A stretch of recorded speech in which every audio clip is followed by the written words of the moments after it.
Ayni damda Toshkent viloyati Bo'stonliq tumani Rahnamo servisi MChJ xodimlari bilan Oqtosh qishlog'idamiz. Bu joylar grafik asosida tozalanadi, lekin shunga qaramasdan bizlar grafikdan tashqari kunlari ham tozalamoqdamiz. Buning sababi ba'zi insofsiz insonlarning dastidan belgilanmagan joyga chiqindilar tashab ketish soni ko'paymoqda. Videoni kuzatib boringlar, hammasini qo'yib boramiz. Mana holatni ko'ryapsizlarmi?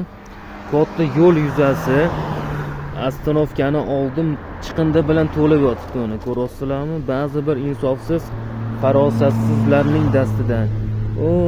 Dash ketaveramiz yana. Xullas mana chiqindilar ko'ryapsizlarmi? Ostanovkalar oldiga, daraxtlar ichiga, daraxtlarga ham osib ketyapti befarosatlar bor. Videoni ko'rib boringlar. Bundan ham ko'plari chiqib.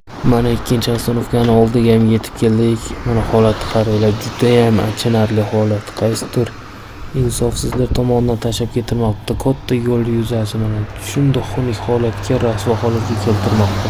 Ana endi bunisi nima deysizlar? Daraxtlar teggan chiqindixonaga aylantirib tashlagan. Mana qaranglar.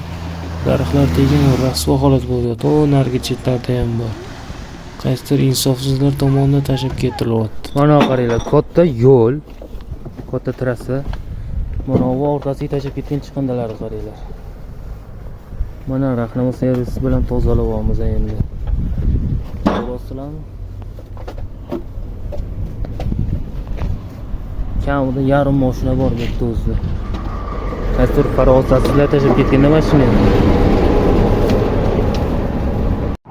Mana ko'ryapsizlarmi? Belgilanmagan joyga tashab ketgan chiqindilar tozalab qo'ydik mana.